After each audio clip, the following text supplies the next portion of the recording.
Ladies and gentlemen, thank you for listening, downloading, and subscribing to the latest edition of the 12 Kyle podcast. I'm 12 Kyle. Check this out.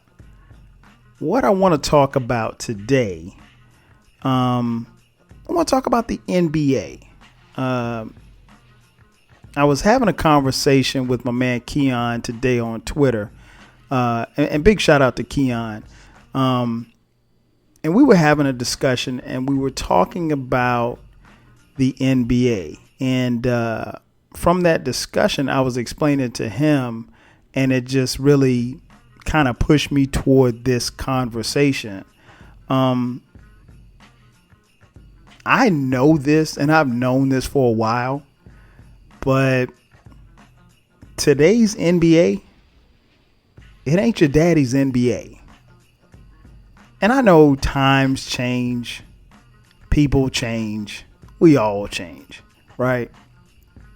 But it's been a drastic change. It has not been a change that has happened overnight, but it's been a change nonetheless. And, the conversation that I was having with Keon really kind of brought me to this discussion. I said, you know what, I might as well put this on the podcast. I guess I should start from the beginning, or at least the beginning for me. Probably unlike most of you listening to this podcast, I've been watching the NBA for a long time. Because I'm a little bit older than most of you. I started watching the NBA in 1980, right?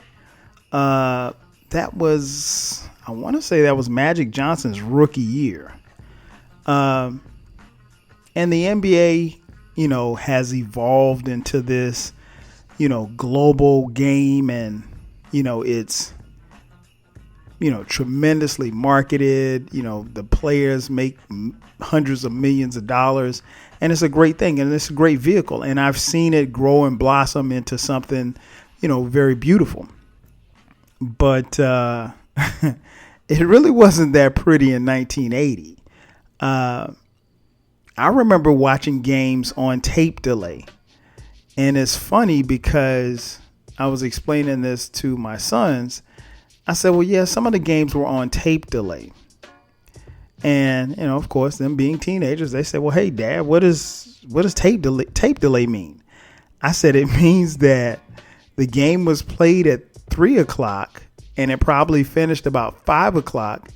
And if you watched your 6 o'clock evening news, or at least the sports section of the news, you could find out the score, watch the highlight, but the game probably wasn't going to be televised until 10 o'clock that night. That is tape delay. And so naturally their response was, well, why would you watch it if you already knew what the score was? I was like, because, there was no TNT, game of the night or what have you. There was no NBA League Pass. It was so different. But again, this was the 80s. So, we were just moving into the advent of cable TV and the whole nine. But, the NBA wasn't in the best of shape. I mean, and it's widely known that, I don't want to say half, I'll say a majority, a huge segment of the players, were on cocaine and alcohol. I mean, so the league was, the league was sniffed out, and, half of them weren't, I don't want to say half, let's say a third. Right. So, the league was in bad shape. And when people say that, Magic Johnson and Larry Bird saved the NBA, they really did. So, I come from a different perspective. So I've watched this game grow. And, a lot of talk has been here recently about, super teams. And, I'm not going to get too deep into the whole super team thing, because I did do a podcast on super teams and how they didn't just start 5 years ago. So when you finish listening to this podcast, you can go back and check out that super team podcast as well. But, in the past, obviously you had teams, and I'll give you an example, right? Let's take it back to the 80s. The LA Lakers, they weren't constructed as you might think as a super team. But, when you look up and down that roster and you see all of those Hall of Fame players, they really were a super team. So were the Boston Celtics. The Lakers, they came out of the West, I want to say, 9 of the 10 years of the 80s. In fact, between Boston and LA, those two teams won titles every year of the 80s, with the exception of 82 when the 76ers won. So, their dominance and their reign over the 80s was imminent. I mean, you couldn't stop either team. And that's not to say that there weren't any other great teams in those eras, but I'm just I'm giving you that in context as to where the NBA was. So the idea that they weren't super teams, there were super teams. You just didn't call them super teams, and they weren't, guys leaving other teams to play with each other. But I'll get to that in just a second. But I want to kind of at least move away from the notion of, the super team, because there were teams that had multiple Hall of Famers on it, and they played together and they won titles. So that happened, right? Because there's a narrative now that these super teams are killing the NBA. And, I don't really have a good answer for if they are or they aren't. Then you fast forward to today. At the time of this recording, the, Golden State Warrior reign is happening. They've won. They've been in they've won 3 of the last 4 titles. And this is a team that is kind of funny when I think about it, because most of my life, the Golden State Warriors sucked. They were awful. So, if you root for a team right now that's awful, who knows, 10, 15, 20 years from now, maybe your team could be dope. But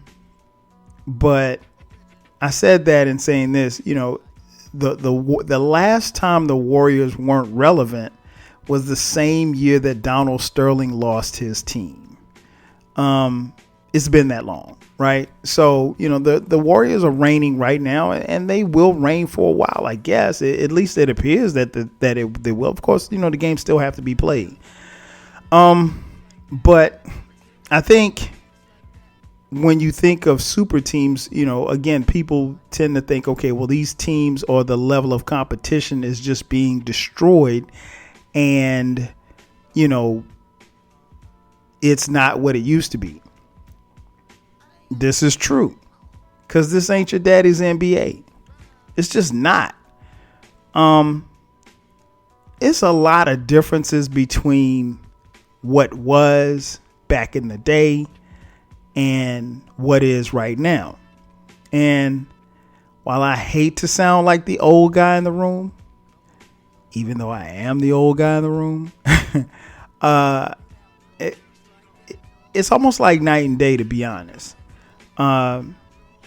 Case in point, when you think about it, you have a generation of players now who openly campaign and recruit each other to play together. That just didn't happen back in the day. And I'll give you an example. Contrary to what people might say nowadays, trust me, as someone who watched basketball in the 80s, Magic Johnson and Larry Bird hated each other. I mean, they really hated each other. And, Boston fans hated LA fans. LA fans hated Boston fans. Fans of other teams hated both LA and Boston. So while free agency wasn't what it is now, and you can make the case that Bird and Magic never had the free agency where they could have played together, they would have never played together. And it's more so, it's the mindset.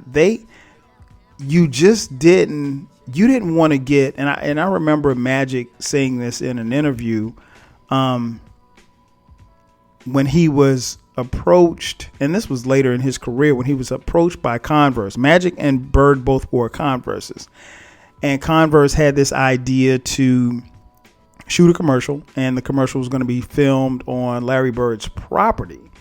And Magic said he was very apprehensive about shooting a commercial because he knew that he would have to spend some time with Larry Bird.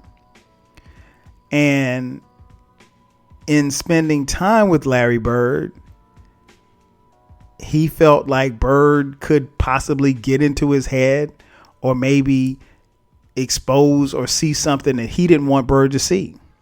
See, back then it was all about, edges and angles. You didn't want somebody to have any type of edge on you or some type of angle. You didn't want to show any type of weakness. That was just how cats were. So Bird and Magic, no, they hated each other. And they ended up doing the commercial, and Magic said that, they were filming a commercial, and then he was in his trailer, Bird was in his trailer, and what happened was that when they took a break or something, Bird's mother had cooked some food, and so they had to come in the house and eat the food. And when they came in the house and ate the food, they had to sit down together and talk. And from that point on, they talked about basketball, they talked about life, and they found that they had a lot more in common. But these men genuinely, I'm pretty sure they respected each other, but they just really didn't like each other. There was no buddy type stuff. And that's how it was back then. I remember even in the 90s, Michael Jordan, he was accused by the great Jeff Van Gundy, who was then the coach of the New York Knicks, the Bulls' arch rival.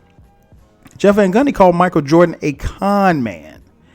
And the reason why he said that was because he felt like Jordan would, speak to players and talk to them, maybe go out to dinner or drinks or something, like basically get on the opponent's good side. And then he would go, try to beat him the next day. See, that's the thing about Jordan. And that's the thing about Magic and Bird and Isaiah and players from that era. They would take your heart out. I mean, like, they literally would pull your heart out of your chest, throw it on the ground and step on it. Much was made about the friendship and the relationship that Magic Johnson and Isaiah Thomas had. And I remember in the finals, even though they did the little kiss thing before the game, Isaiah's first trip to the hole, Magic elbowed him in the face. He would have gotten thrown in 2018. He would have gotten thrown out of the game. But, I don't even think he got a call for a foul. That's how the game was. So, again, Van Gundy calls Jordan a con man, and Jordan subsequently goes out and blisters the Knicks the next day.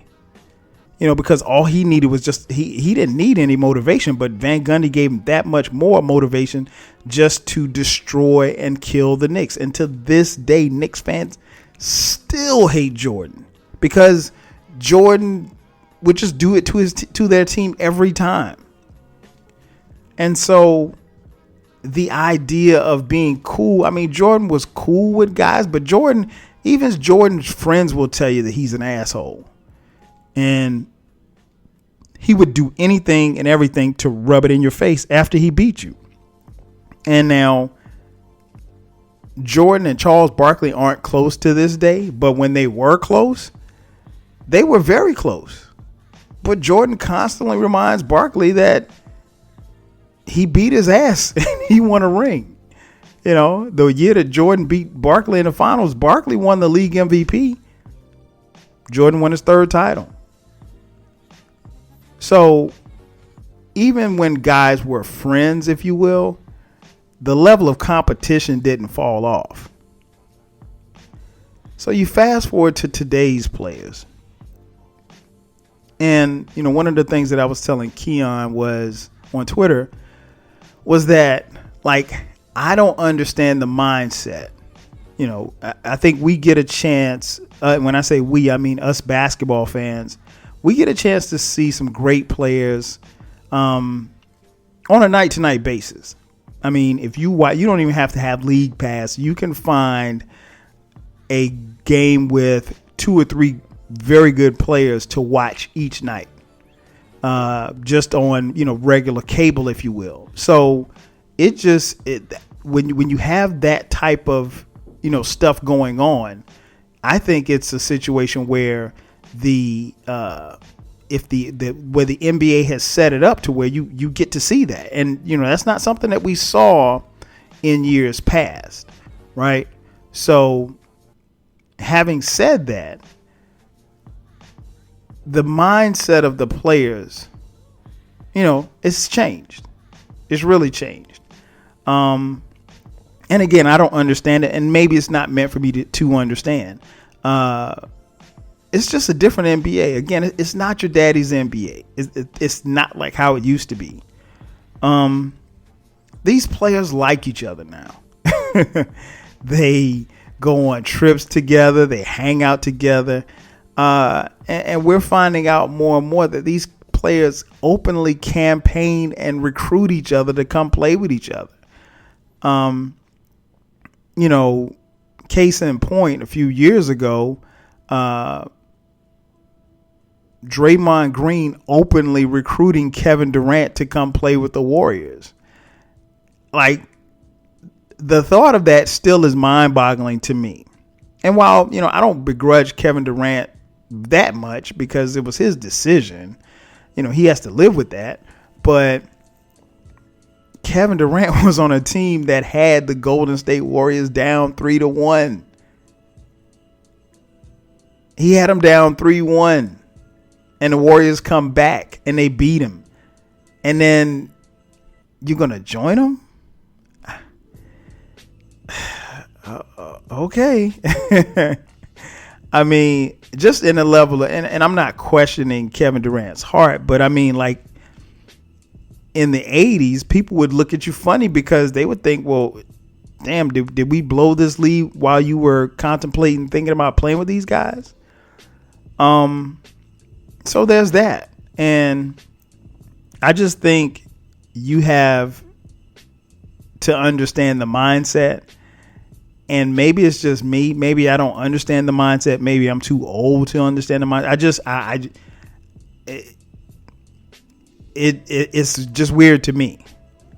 But yeah, openly recruiting guys. I mean, same for LeBron. LeBron and D Wade, campaigning, and Chris Bosh, and the 3 of them end up in Miami, and it's, I don't know. That's mind-boggling to me. It's like,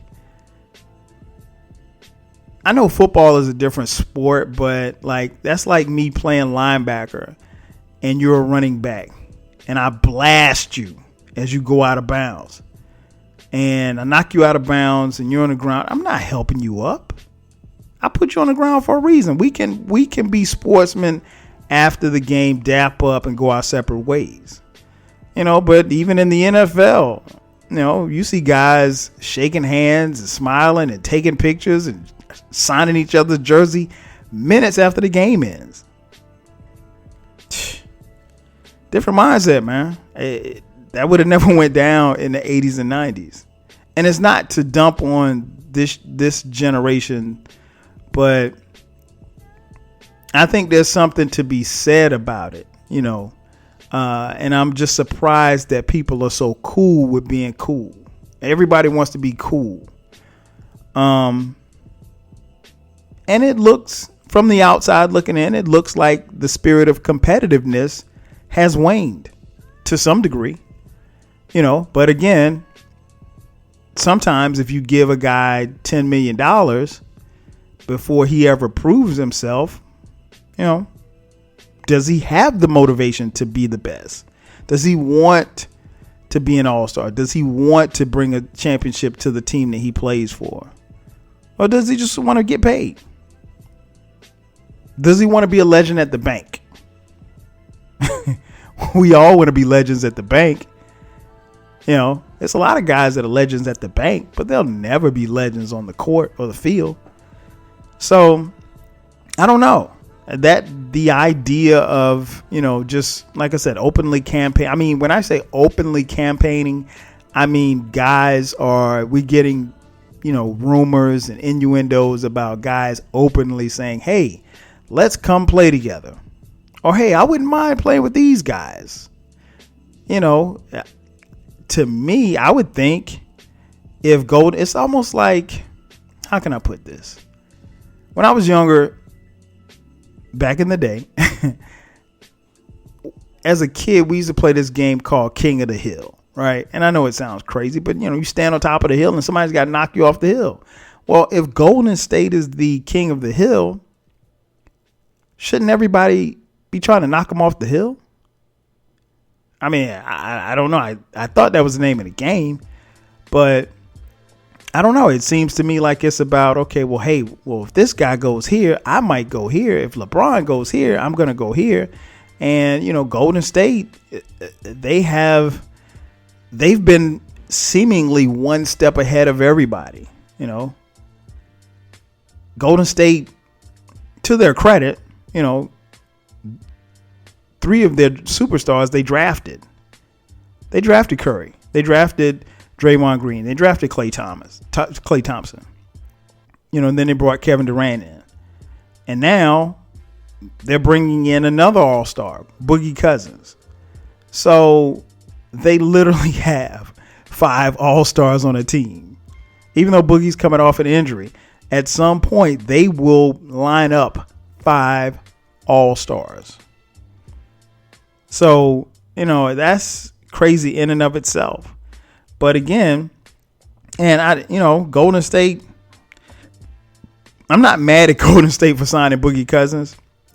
I'm mad at the teams that didn't sign Boogie Cousins, because from what we're hearing, you know, nobody offered him a contract, including my favorite team, the Atlanta Hawks. We should have took a flyer on him. We could have used him, you know. But, be mad at the other teams. I'm not mad at the Warriors for conducting business. But one thing I do know is that, dynasties end at some point. The Lakers run ended. The Celtics run ended. The Kobe Shaq Lakers run ended. You know, the Heat ended. It looks like LeBron's run is about to end. I mean, that remains to be seen, but so it happens, right? But it's just a different era. And is it good for basketball? It depends on who you ask. I've heard a lot of people say, and I even jokingly said, because let me go back. A couple of weeks ago, or maybe about a week and a half ago or so, we heard that, and it was just a rumor, allegedly, but I don't think it was just a rumor just to get out there, that LeBron James, who was a free agent, had contacted Kevin Durant about joining him in LA.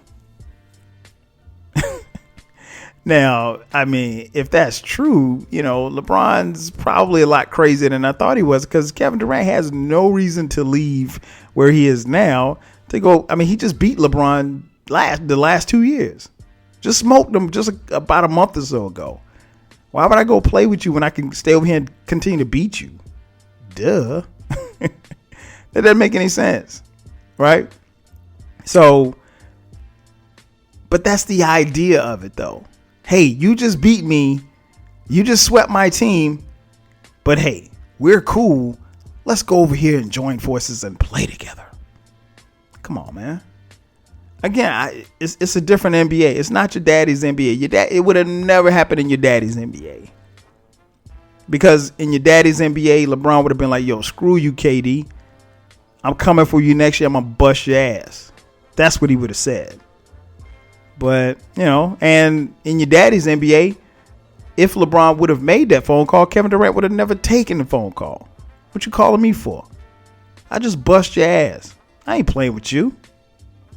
Get your weight up. That's all that would have been said. But it's a different era. You know, does it kill the level of competition and the spirit of competition? I don't know. I don't think that it does, because I think guys are genuinely competing. I think teams are genuinely competing, you know, and I hear fans now. And again, going back to what I said, I jokingly said if LeBron had joined the Warriors, I wouldn't watch another basketball game. But the reality is that, you know, even with this loaded team that the Warriors have, you know, I heard a lot of people say, oh, well, there's no reason to watch the NBA. You watch. You know why? Because you will. That's why. You say that now, but you'll watch. You know why? Because it'll be on. And for as much crap as people gave the Warriors, and they were talking about they didn't want to see a Cavs versus Warriors finals, ratings were up all across the board. The only game that was down was game 4. And I guess because it was pretty much foregone conclusion. We knew the brooms were coming out. But the ratings were up all throughout the playoffs. So, you know, does it kill the competition? I don't think so.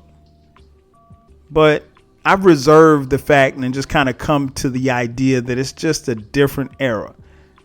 Doesn't make it right. Doesn't make it wrong. It's just different. Ultimately, you know, will it affect the NBA fan base? Possibly. It really remains to be seen. Time will tell. But I know one thing. End of October, the beginning of November, the NBA season will start. The end of April, early May, the playoffs will start. Most basketball fans will be there. This ain't your daddy's NBA, but ultimately you're going to watch. You've been watching thus far. You hadn't stopped. And the game has clearly changed.